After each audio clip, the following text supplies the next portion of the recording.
মনে মনে ভাবলো ফেসবুকে লিখে দেওয়াটা ঠিক হবে কিনা, কারণ বিষয়টা ভাইরাল হয়ে যেতে পারে। সেটা যদি হিতে বিপরীত হয়ে যায়, ও যতই ভাবে ততই তালগোল পাকিয়ে ফেলে। একবার সিদ্ধান্ত নাই ফেসবুকে সব লিখে দিবে, আবার পরক্ষণেই ভাবে না, কিছুই লিখবে না। এমন সময় ফোনের আলো জ্বলে ওঠে। অপরিচিত একটি নম্বর থেকে কল এসেছে। ফোন রিসিভ করতে অপর প্রান্ত থেকে ভেসে আসে অচেনা এক কণ্ঠ। কে বলছেন? কোনো উত্তর খুঁজে পায় না ও। নিজের নাম মনে করতে পারছে না। অনেক চেষ্টার পরও পারল না। শেষে আমতা আমতা করে এবার পাল্টা প্রশ্ন ছুড়ে দিল। আপনি কাকে চাচ্ছেন? না, মানে এটা তুহিনের নম্বর না? না সরি, আপনি বোধহয় ভুল নম্বরে কল করেছেন, বলেই কলটা কেটে দিল। কিন্তু এখনো নিজের নাম মনে করতে পারছে না। তবে এটুকু নিশ্চিত যে ও আর যাই হোক না কেন তুহিন নয়। ভাবে সে কি সাইকিয়াট্রিস্টের কাছে যাবে, কিন্তু তাতে কি লাভ? সাইকিয়াট্রিস্টও তো ওর নাম জানেন না। প্রেসক্রিপশন দেওয়ার আগে সাইকিয়াট্রিস্টও নিশ্চয়ই জিজ্ঞেস করবেন আপনার নাম কি। উত্তরে কি বলবে ও? ভাবনার বিষয় হয়ে দাঁড়ায়।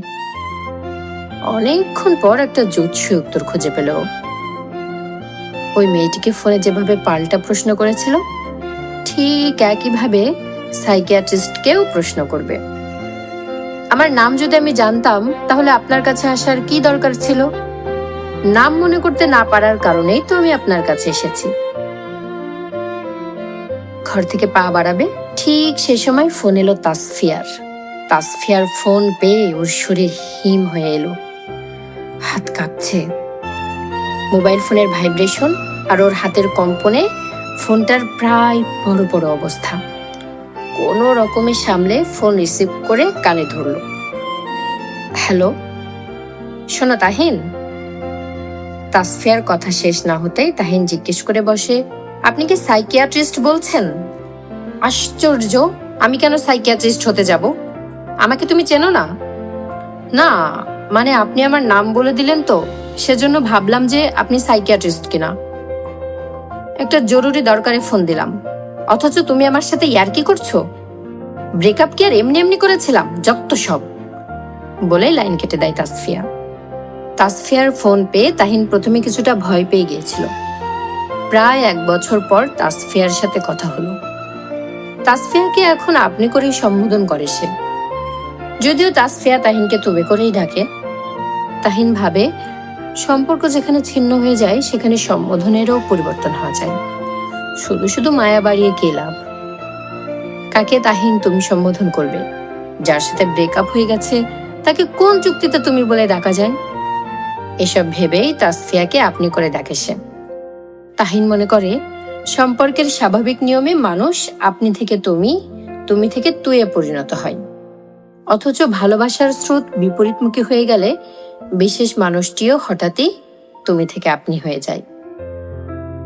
অনেকক্ষণ পর তাহিনের মনে প্রশ্ন জাগে, কেন ফোন করেছিল তাসফিয়া?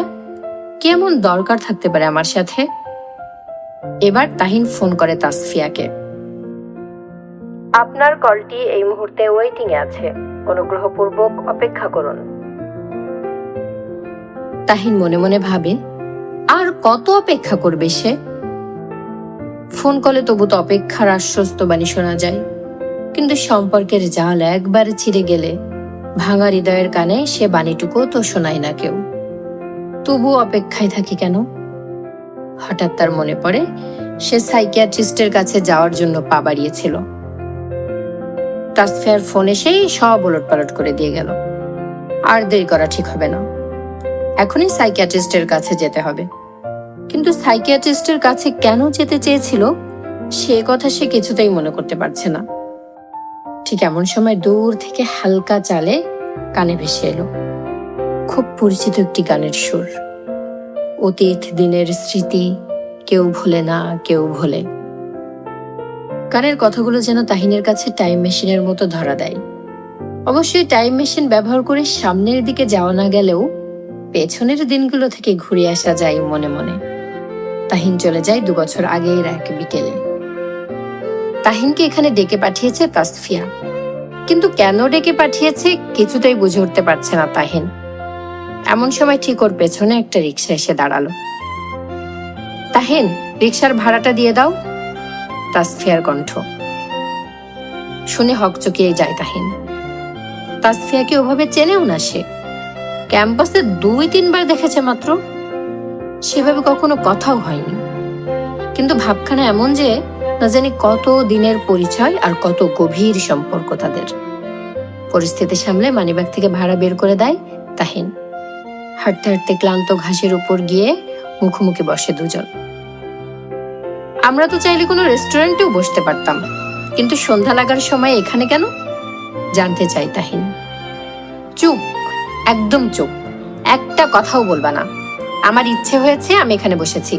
এবার বলো, আমার রুমমেটকে খামের ভেতর সাদা কাগজ পাঠিয়েছ কেন? আমি ওকে ভালোবাসি তো, তাই। আর একবার যদি এই কথা বলছো তাহলে তোমার জিভ আমি টাইনা ছিঁড়া ফেলামো। কত বড় সাহস, আমার রুমমেটে প্রেমপত্র পাঠায়, তাও আবার সাদা প্রেমপত্র, ভিতর ডিম কোথাকার। সাহস করে আই লাভ ইউ লিখতে পারে নাই। এই ছেলে, তথ্য প্রযুক্তির এই যুগে কেউ এমনি সাদা চিঠি পাঠিয়ে প্রেম নিবেদন করে? দেখছো কখনো? এবার বলেন কি বলবেন? সূর্য তো অর্ধেক ডুবে গেছে, এখানে থাকা ঠিক হবে না। শুনে চোখ বড় বড় করে তাকাই তাসফিয়া। এমন ভাবে উঠে দাঁড়ায় যেন মনে হয় কথা শেষ, কিন্তু না।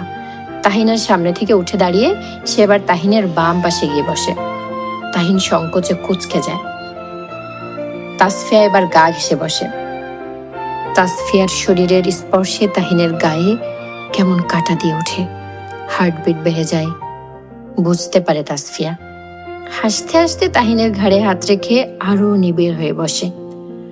ভয়ে দুরু দুরু কাঁপছে তাহিন। তাসফিয়া তাহিনের কানে ফিস ফিস করে বলে, ভালোবাসি তোমাকে। এরপর উঠে দাঁড়ায়।